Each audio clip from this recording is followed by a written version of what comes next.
আসসালামু আলাইকুম ভিউয়ার্স। কিছুদিন ধরে ইউটিউব, ফেসবুক, সোশ্যাল মিডিয়ার মাধ্যমে কিছু মানে তথ্য পাচ্ছি যে লেখাপড়া এখন বর্তমানে সেভ ইনভেস্টমেন্ট নয়। লেখাপড়া করলে নাকি ভালো কিছু করা যায় না। তাই লেখাপড়া করে কি হবে? দেখা যায় ক্লাস 3, 4, 5 পর্যন্ত আমার স্বাক্ষর জ্ঞান সম্পন্ন হওয়ার পর লেখাপড়া বাদ দিয়ে দেওয়া উচিত।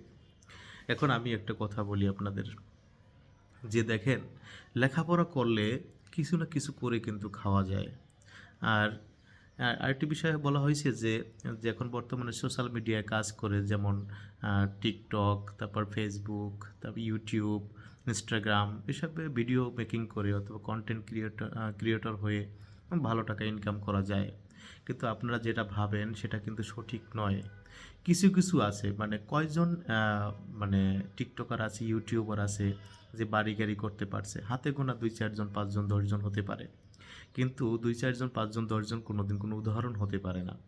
আর দেখেন, যারা লেখাপড়া করছে তারা কিছু না কিছু করে কিন্তু খাচ্ছে।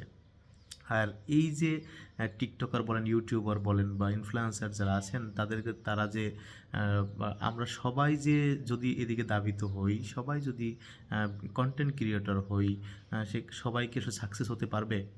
তাই আমি সবারকে হাত জোর করে বলছি, ভাই, লেখাপড়া সেভ ইনভেস্টমেন্ট এবং লেখাপড়ার মতো করে লেখাপড়া করতে হবে।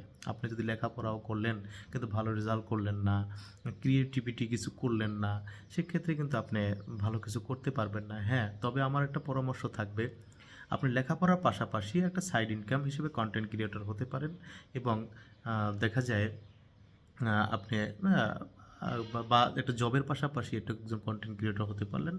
ভালো ভালো কিছু কন্টেন্ট আপনি প্রেজেন্ট করলেন এই ফেসবুক বা ইউটিউবে।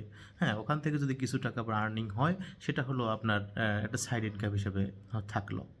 কিন্তু এটাকে কখনোই মেইন ইনকাম হিসেবে ধরা যাবে না। ঠিক আছে? তো সবাই ভালো থাকবেন, সুস্থ থাকবেন এবং লেখাপড়ার প্রতি বেশি মনোনিবেশ করবেন নিজেকে, এবং বেশি করে মানে যেন ভালো রেজাল্ট করতে পারেন। তাহলে দেখবেন যে আপনার মৃত্যুর আগ পর্যন্ত হলো সেই লেখাপড়াকে কাজে লাগিয়ে আপনি ভালো ইনকাম কিন্তু করতে পারবেন। ধন্যবাদ, ভালো থাকবেন। আসসালামু আলাইকুম।